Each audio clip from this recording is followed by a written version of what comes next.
Assalamualaikum warahmatullahi wabarakatuh. Perkenalkan, nama saya Fahri Oktriansyah, NIM 2020151-035 kelas 1A. Soal pertama, apa yang Anda ketahui tentang manusia dan mengapa manusia membutuhkan agama?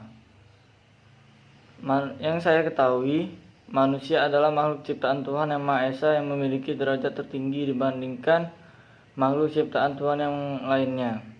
Sedangkan cara bahasa, manusia berasal dari kata manu atau Sanskerta, yang berarti berpikir, berakal budi, dan makhluk yang berasal budi.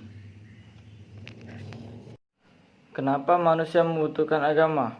Karena agama sangat penting dalam kehidupan manusia. Antara lain, karena agama merupakan sumber moral, petunjuk kebenaran, sumber informasi tentang masalah metafisika, dan bimbingan rohani bagi manusia, baik di kala suka maupun duka. Soal nomor 2. Apa yang menjadi sumber ajaran Islam dan uraikan Islam itu apa? Lalu sumber ajarannya. Sumber ajaran Islam dijadikan dasar, acuan atau pedoman syariat Islam. Islam adalah wahyu yang bersifat mutlak, sehingga kepadanya tidak dapat diberlakukan ilmu pengetahuan yang sifatnya nisbi atau relatif. Lalu sumber ajarannya dibagi menjadi 3, yaitu Al-Quran, hadis, dan ijtihad. Soal nomor 3. Apa yang menjadi kerangka dasar ajaran Islam? Untuk mencapai tujuan tersebut, maka kerangka dasar ajaran Islam meliputi 3 konsep, yaitu akidah, syariah, dan akhlak. Soal nomor 4. Apa yang menjadi ruang lingkup ajian akidah? Uraikan dan jelaskan. 1. Ilahiyat, yaitu pembahasan tentang segala sesuatu yang berhubungan dengan Tuhan, seperti wujud Allah, sifat Allah, dan lain-lain. 2. Nubuat, yaitu pembahasan tentang segala sesuatu yang berhubungan dengan Nabi dan Rasul, pembicaraannya mengenai kitab-kitab Allah dan lain-lain. 3. Ruhaniyat, yaitu tentang segala sesuatu yang berhubungan dengan alam metafisik seperti jin, iblis, setan, roh, dan lain-lain. 4. Samiyat, yaitu pembahasan tentang segala sesuatu yang hanya bisa diketahui lewat sami, yaitu dalil nakli berupa Al-Quran dan As-Sunnah.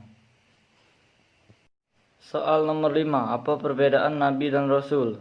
Sebutkan 25 Nabi dan mengapa kita harus beriman kepada qada dan qadar. Perbedaan Nabi dan Rasul adalah Nabi menerima wahyu dari Allah Subhanahu wa taala untuk dirinya sendiri, sedangkan Rasul menerima wahyu dari Allah Subhanahu wa taala untuk disampaikan kepada umat-umatnya. Sebutkan 25 nabi.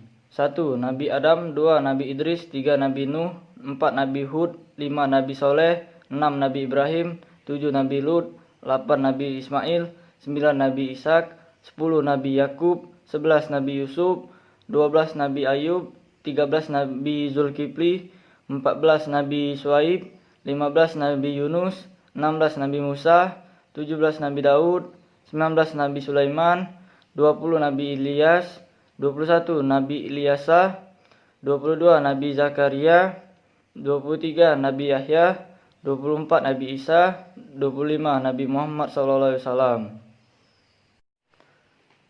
Alasan mengapa kita harus beriman kepada qada dan qadar? Disebabkan karena apabila seorang muslim tidak mempercayai satu hal saja yang terdapat dalam rukun iman, maka seorang muslim itu tidak dapat dikatakan sebagai orang yang beriman. Sesuai dengan bunyi Quran Surat An-Nisa ayat 57. Dan orang-orang yang beriman dan mengerjakan amalan-amalan yang soleh, kelak akan kami masukkan mereka ke dalam surga, yang di dalamnya mengalir sungai-sungai.